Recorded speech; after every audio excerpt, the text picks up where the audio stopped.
আসসালামু আলাইকুম, কেমন আছো অল ফ্রেন্ড? তো আবার একটা নতুন ব্লগ নিয়ে চলে এলাম। জানো যে আমি বলেছি আগে যে আমি সপ্তাহে দুটোর বেশি ব্লগ দিতে পারবো না, কেন আমাদের কাজের চাপ বেশি আর আমাদের রাত্রে ডিউটি, দিনের বেলায় ডিউটি কম।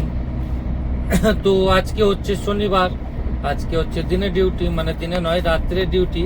তো এখন আমাদের সকাল হয়ে গেল আস্তে আস্তে। আর দেখতে পাচ্ছ এখন জ্যাকেট পিঁধে গাড়ি চালাতে হচ্ছে সৌদিতে। কি বলবো, হঠাৎ করে প্রচুর ঠান্ডা নেমে গেছে।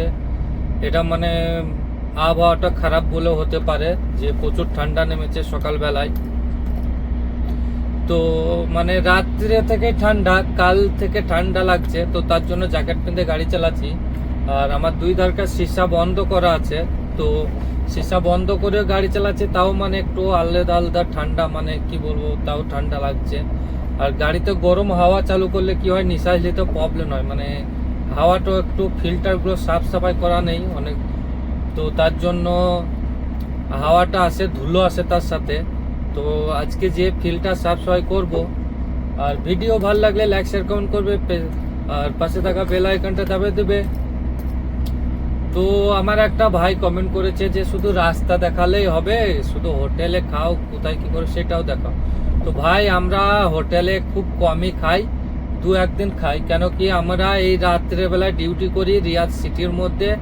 আর দিনের বেলায় আমরা রুমে চলে যাই, মানে রাত্রের বেলায় সারা রাত ডিউটি করার পর ভোর দিকে আমরা রুমে চলে যাই। তো রুমে যাওয়ার পর আমরা নিজের রুমে রান্না করে খাই, আর ম্যাচ আছে কেউ ম্যাচে খাই। তো যার যেটা পছন্দ সে সেটা করে।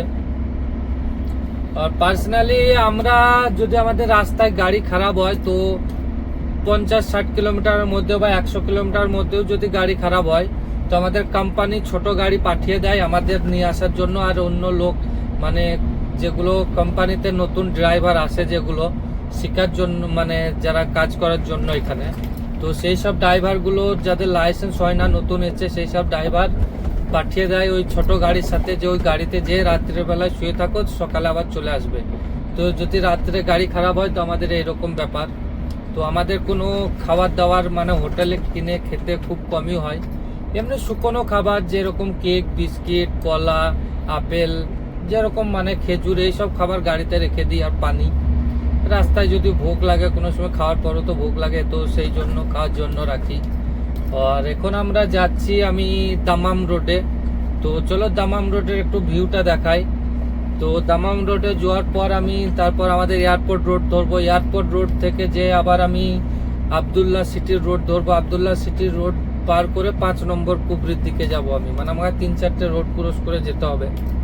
তো আমার আগে একটা সাতটাওয়ালা যাচ্ছে, তার আছে গাড়িতে পগলেন লোড, কিন্তু সে কত স্লো যাচ্ছে, ওর জন্য আমাকেও স্লো যেতে হচ্ছে, কেন তামাম রোডে ওভারটেক করতে পারবো না। তো চলো দেখাই আমি গাড়িটা, ভিডিও বেশি বড় না করে। চলো, এই যে বন্ধু, এই সাতটাওয়ালার জন্য পুরো রোড জাম, কি বলবো। এই একটা পগলেন চাপা আছে, তো এই পগলেনটা নিয়ে যেতে পারছে না, তার জন্য পুরো রোডটাই জাম। আমার পেছনে কমসম 20টা গাড়ি আছে, এর মানে আগে কোনো গাড়ি নেই, ওভারলোড নিয়ে যেতে পারছে না। তো আমার আর দামাম রোড মানে আমার হয়ে গেছে, আবার আমি এয়ারপোর্ট রোড মানে যাব। তো আমি এধারে রাইট সাইডে ইন্ডিকেটার দিয়ে আমি রাইটে চলে যাব, সিধা যাবে, ইন্ডিকেটার দেয়নি মানে সিধা যাবে, আমি রাইটে যাব একা ওভারটেক করে। তো এইরকম ভাবে রাইটে ওভারটেক করে যেতে গেলে আমাকে ইন্ডিকেটার লাগিয়ে যেতে হয়। তো রাইট সাইডে যে গাড়িগুলো আসবে সেগুলো বুঝতে পারবে যে হ্যাঁ রাইটে ঢুকবে, তারাও স্লো করবে। তো আমি রাইট সাইডে লুকিং গ্লাস দেখে পুরো রাইটে গাড়িটা দাবিয়ে নেবো। আর এইটা হচ্ছে এয়ারপোর্ট রোড, যারা এই তো আগে একটা ক্যামেরা আছে, এটা হচ্ছে 70 ক্যামেরা, তো এটাকে 80তে গাড়ি ছিল 70 করলাম। আর এটা হচ্ছে এয়ারপোর্ট রোড, যারা রিয়াদ এসছো তারা অবশ্যই জানবে যে 18 নম্বর কুবরি থেকে ঘুরতে হবে এয়ারপোর্ট রোডে। তো এটা হচ্ছে 18 নম্বর কুবরি, আগে আমি এয়ারপোর্ট মানে ঘুরে গেলাম। আর রোডটা সকাল সকাল কত সুন্দর লাগছে দেখুন, লাইটগুলো। তো ভিডিও ভালো লাগলে লাইক শেয়ার কমেন্ট করবে, ইউটিউব চ্যানেলটা ফলো করবে, পাশে থাকা বেল আইকনটা দাবিয়ে দিবে, এরকম ডেইলি নতুন নতুন ভিডিও আমি দিই। তো বন্ধুরা, ভিডিও যদি ভালো লাগে লাইক শেয়ার কমেন্ট করবে, আর ইউটিউব চ্যানেলটা ফলো করে পাশে থাকা বেল আইকনটা দাবিয়ে দিবে। তো চলো ভিডিও বেশি বড় না করে চলো দেখা হচ্ছে কোনো নেক্সট ব্লগে। টাটা, ভালো থেকো, গুড বাই। আপনার ফ্যামিলির সাথে ভালো হয়ে টাইম কাটাও, ফ্যামিলির সাথে ভালোভাবে ব্যবহার করো। আর যারা গালফ কান্ট্রি আসতে চাও তারা একটু দেখে শুনে আসবে, দালালের চক্করে বেশি পড়বে না। নিজে একটু জানাশোনা লোকের মানে জানাশোনা লোকের কাছ থেকে আসার চেষ্টা বেশি করবে। দালাল এরকমই জিনিস যে নিজের ঘরের যদি দালাল হয় সেও ডুপ্লিকেট করে। এটা আমার সাথে হয়ে গেছে, নিজের ঘরের দালাল সেও ডুপ্লিকেট করেছে।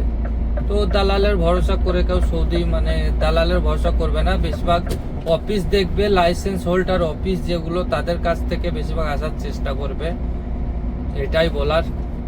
তো চলো টাটা, বাই বাই, দেখা হচ্ছে নেক্সট ব্লগে। ভালো থেকো, গুড বাই। এরকম ভিডিও দেখার জন্য সাথে থেকো। আর তোমাদের সাথ পেলে পরে আরো এগিয়ে যাব, আরো নতুন নতুন ইনফরমেশন নিয়ে আসবো।